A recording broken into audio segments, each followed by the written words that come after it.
Selamat pagi teman-teman kelas 5 di seluruh Nusantara. Bagaimana kabar kalian hari ini? Semoga baik-baik saja ya. Hari ini aku memulai hari dengan membantu mama menjemur pakaian. Matahari bersinar sangat terik, pertanda waktu yang tepat untuk menjemur pakaian. Karena radiasi dari sinar matahari bisa membantu mengeringkan pakaian. Kalian tahu apa sih itu radiasi? Setelah ini kita akan belajar mengenai radiasi. Jadi siapkan buku kalian dan berdoa sebelum memulai pelajaran ya. Ayo membaca. Perpindahan kalor. Kalor atau panas merupakan salah satu bentuk energi.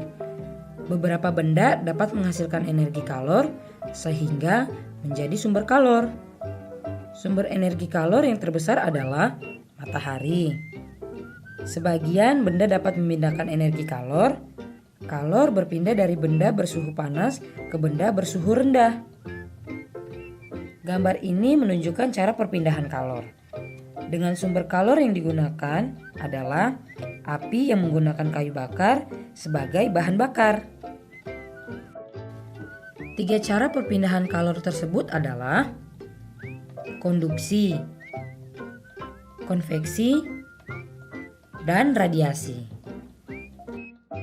Konveksi artinya perpindahan kalor melalui benda diikuti perpindahan aliran panas pada zat benda tersebut.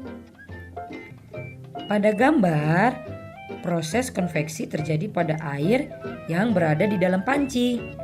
Air yang memindahkan kalor, proses ini terjadi saat air mendidih dan membuat partikel air berpindah-pindah. Konduksi adalah perpindahan kalor melalui benda sebagai perantara yang tidak diikuti perubahan pada benda itu. Proses konduksi sendiri sudah kalian pelajari kemarin dalam cerita tentang oven kue. Pada panci dan oven kue terjadi proses konduksi. Sekarang kamu tahu kan mengapa gagang panci tidak dibuat dari logam? Radiasi adalah perpindahan panas secara langsung tanpa menggunakan perantara. Pada gambar, proses radiasi terjadi ketika kita merasakan panas dari api unggun. Karena kita tinggal di daerah tropis, proses radiasi terjadi setiap hari, yaitu dari matahari pada pagi hingga sore hari. Sampai saat ini, radiasi matahari masih banyak digunakan untuk beberapa kegiatan penting di masyarakat. Contohnya, pengeringan hasil bumi dan laut dengan penjemuran, produksi garam, dan kerupuk.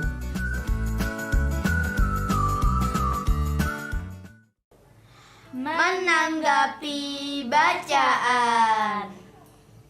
Setelah tadi kita menyaksikan video perpindahan kalor, kini saatnya kita menjawab pertanyaan yang berkaitan dengan video tadi. Pertama, mengapa kita merasakan panas apabila berada di dekat api unggun?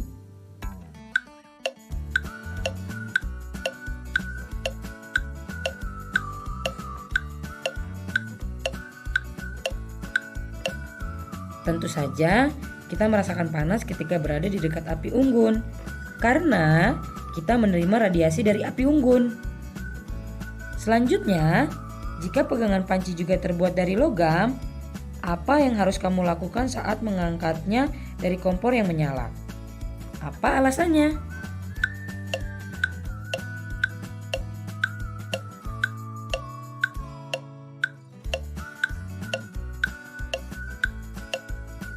Jawabannya, jika pegangan panci juga terbuat dari logam, saat mengangkatnya dari kompor yang menyala, harus menggunakan lapisan yang bersifat isolator, seperti kain lap atau pelindung tangan.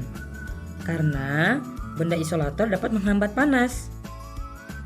Pertanyaan terakhir, selain air, bahan apa yang mengantar panas secara konveksi?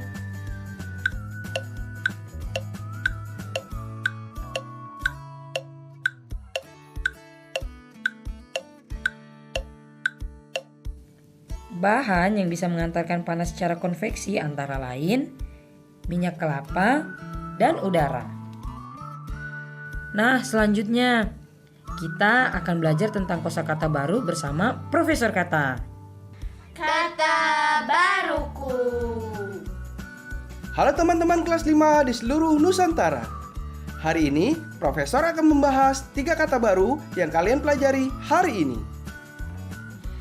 Konveksi. Konveksi adalah perpindahan kalor. Melalui benda, diikuti perpindahan aliran panas pada zat benda tersebut. Konduksi. Konduksi adalah perpindahan kalor melalui perantara benda yang tidak diikuti perubahan pada benda itu. Radiasi. Radiasi adalah perpindahan panas secara langsung tanpa menggunakan perantara. Nah, hari ini kita sudah tambah 3 kosakata baru. Sampai jumpa. Ayo menulis. Teman-teman, sekarang coba kalian tuliskan 5 kalimat perbandingan perpindahan kalor dari bacaan. Kalian bisa menggunakan kalimat perbandingan atau komparasi seperti yang kita sudah pelajari kemarin ya, dengan menggunakan sebagaimana dan daripada. Contohnya, kayu adalah isolator yang baik sebagaimana plastik. Tulis 5 kalimat lainnya di buku kerja kalian ya. Ayo mencoba. Setelah kemarin kalian belajar mengenai kalimat perbandingan, sekarang saatnya kalian belajar mengenai penggunaan tanda titik dan koma dalam kalimat.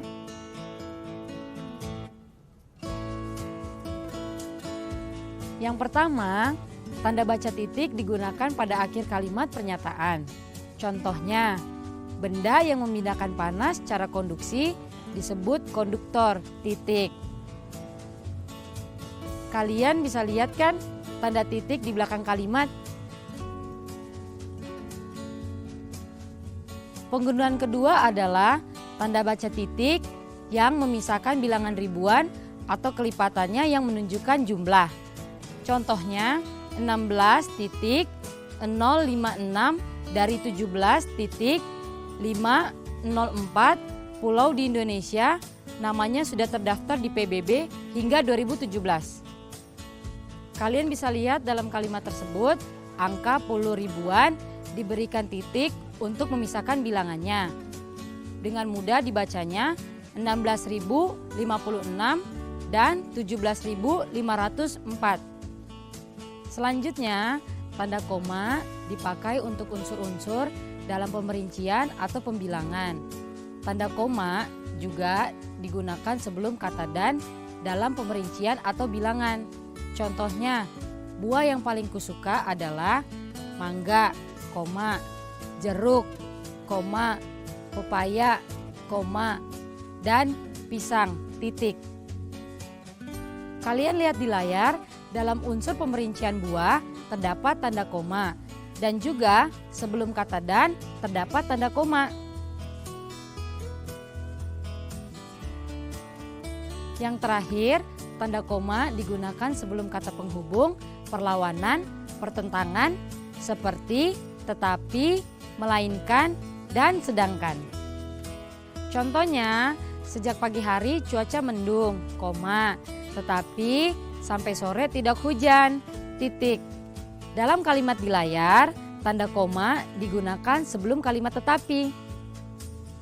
Itu tadi penjelasan mengenai tanda koma dan titik pada kalimat. Semoga kalian mengerti ya.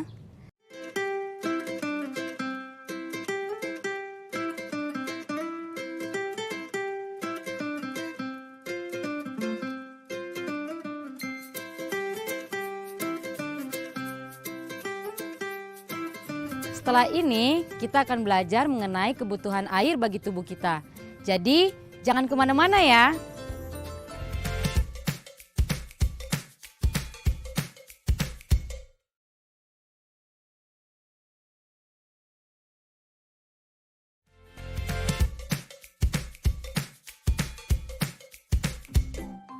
Ayo menyimak. Air merupakan salah satu zat yang sangat dibutuhkan tubuh. Air juga merupakan sumber energi bagi manusia, hewan, dan tumbuhan. Air putih bermanfaat untuk meningkatkan sistem kekebalan tubuh, menjaga suhu tubuh agar tetap stabil, membuat kulit lebih sehat, memaksimalkan fungsi kerja otak, dan meningkatkan konsentrasi belajar. Kekurangan air putih dapat menyebabkan dehidrasi. Kebutuhan cairan per hari untuk anak yang disarankan oleh Ikatan Dokter Anak Indonesia yaitu 1 liter air per hari untuk bayi, 1/4 liter air per hari untuk balita, 1/3/4 liter air per hari untuk anak-anak, dan 2/1/4 liter air per hari untuk remaja. Jadi, siswa kelas 5 harus minum air lebih dari 1/3/4 liter per hari. Jika diukur dengan gelas berukuran 250 ml, maka 1 liter sama dengan 4 gelas. Kita juga dapat mengatakan bahwa air yang ada di dalam gelas setara dengan 1/4 dari air yang berada di botol. Oh iya, kebutuhan cairan dapat dipenuhi melalui makanan maupun minuman. Kita bisa mendapatkan cairan dari minuman melalui susu, jus buah, dan air putih. Sudahkah kamu minum air sekitar 8 gelas per hari? Ayo menemukan. Tahukah kamu apa yang akan terjadi apabila kehidupan tanpa energi? Apakah kamu kuat berlari saat lapar? Kamu tentu sudah tahu jawabannya, bahwa kita membutuhkan energi untuk tetap bisa beraktivitas. Listrik merupakan salah satu bentuk energi yang memiliki peran penting dalam kehidupan kita. Sebutkan manfaat listrik lainnya yang kamu rasakan sehari-hari. Sampaikan ke orang tua atau walimu di rumah ya. Sekarang, perhatikan diagram indikator baterai ponsel yang ada di layar. Gambar A menunjukkan bahwa baterai ponsel dalam keadaan kritis. Coba kamu temukan berapa banyak energi di ponsel tersebut. Jika ditulis ke dalam bentuk pecahan, carilah jawaban untuk mengisi titik-titik pada soal.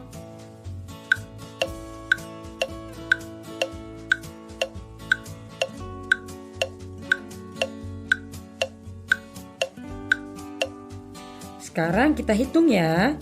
Pada gambar A menyisakan 1 bar yang terisi.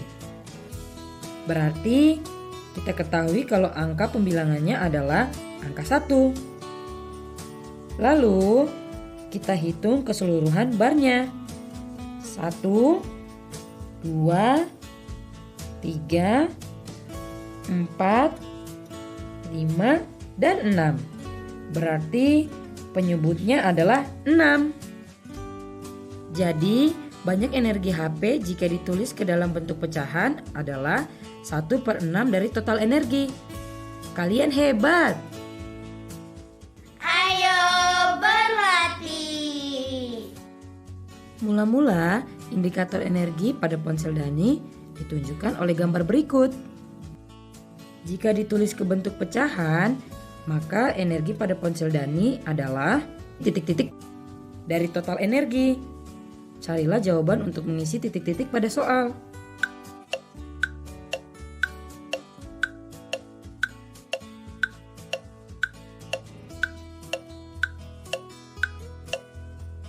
pada gambar di layar menyisakan satu bar berwarna hijau.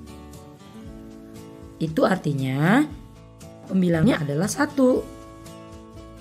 Sedangkan untuk penyebutnya, yaitu total energi ponsel Dani, kita hitung dari keseluruhan bar. 1, 2, 3, 4, 5. Itu artinya penyebutnya adalah 5. Berarti jika ditulis ke bentuk pecahan, maka energi pada ponsel Dani adalah 1/5 dari total energi. Soal kedua, Dani mengecas ponselnya selama 30 menit dan indikator energi ponsel ditunjukkan oleh gambar di layar.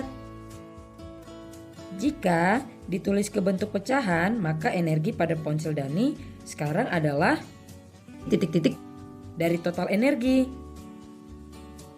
Carilah jawaban untuk mengisi titik-titik pada soal.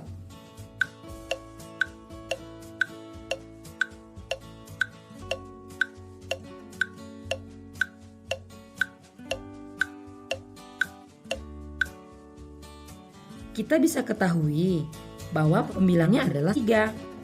Karena bar yang tersisi energi ponsel atau bar berwarna hijau ada 3 bar.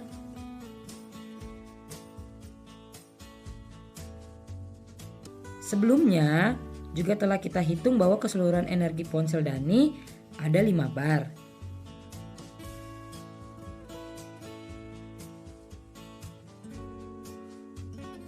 Maka penyebutnya adalah 5.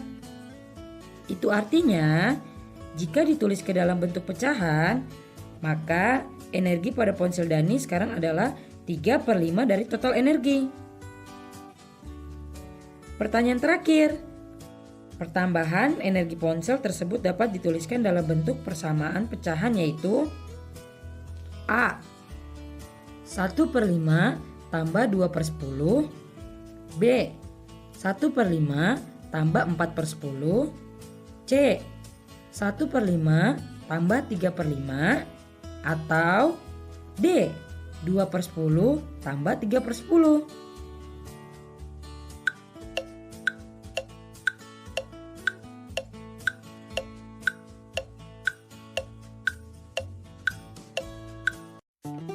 Betul, jawabannya adalah B, yaitu 1/5 ditambah 4/10. Mengapa? Itu karena 4/10 senilai dengan 2/5.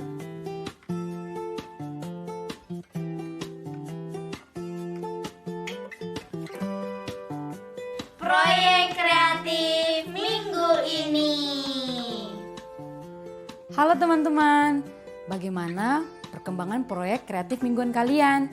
Kemarin kalian sudah menghitung kebutuhan bahan yang akan digunakan untuk membuat makanan yang jadi proyek kreatif mingguan kalian. Hari ini tugas kalian adalah mencatat peralatan apa saja yang diperlukan untuk memasak. Misalnya spatula, cobek, teflon,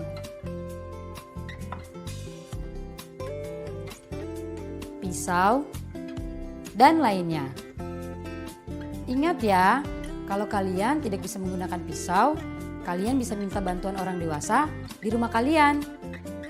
Setelah itu, kalian tulis perubahan ya yang terjadi dari bahan-bahan yang kalian miliki. Misalnya, telur.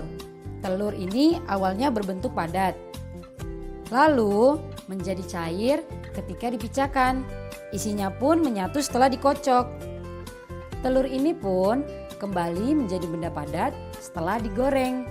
Kalian bisa menulisnya ke dalam tabel berikut ya.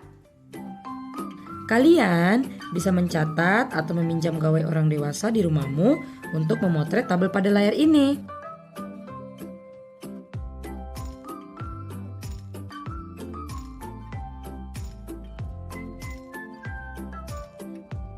Refleksi.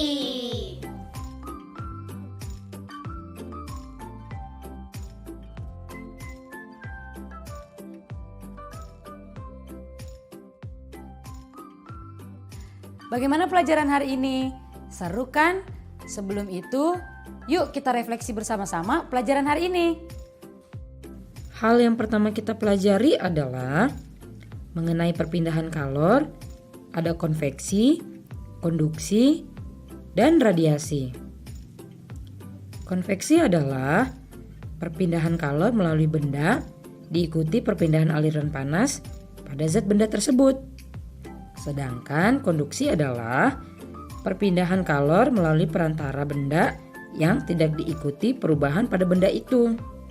Dan radiasi sendiri adalah perpindahan panas secara langsung tanpa menggunakan perantara. Selain itu, kita juga belajar mengenai penggunaan tanda titik dan koma. Tanda baca titik digunakan pada akhir kalimat pernyataan. Tanda titik dipakai untuk memisahkan bilangan ribuan atau kelipatan yang menunjukkan jumlah.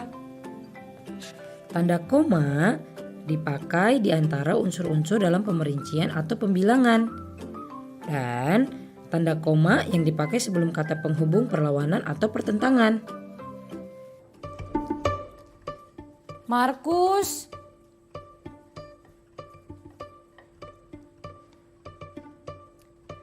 Hai teman-teman. Gak terasa kita sudah di penghujung acara. Bagaimana perasaanmu setelah menyelesaikan pelajaran hari ini? Apakah kamu senang mendapatkan ilmu baru? Atau bingung? Atau justru kesal karena masih belum mengerti? Kalau kakak tuh sebenarnya senang.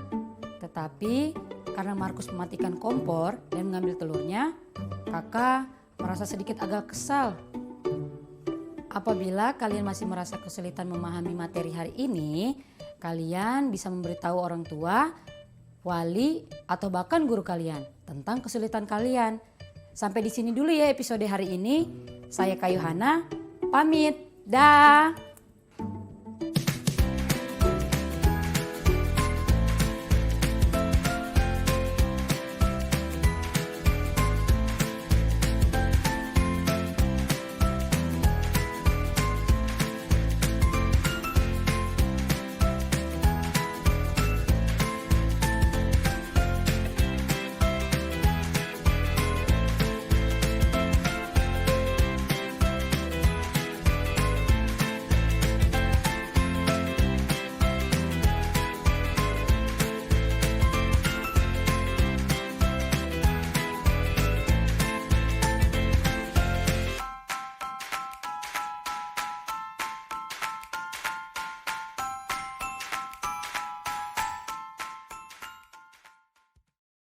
Sekarang tetap belajar dari rumah ya teman-teman.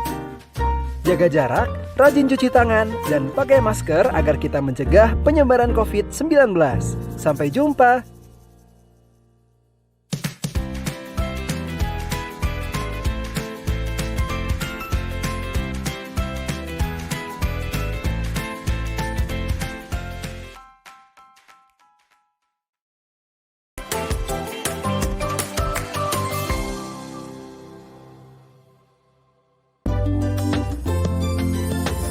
Sering-sering cuci tangan, gunakan sabun, pakai masker, menutup hidung mulut. Jangan lupa jaga jarak saat ketemu orang. Makan yang bergizi, jaga kesehatan. Anak Indonesia, anak Jangan kendor, jaga kesehatan.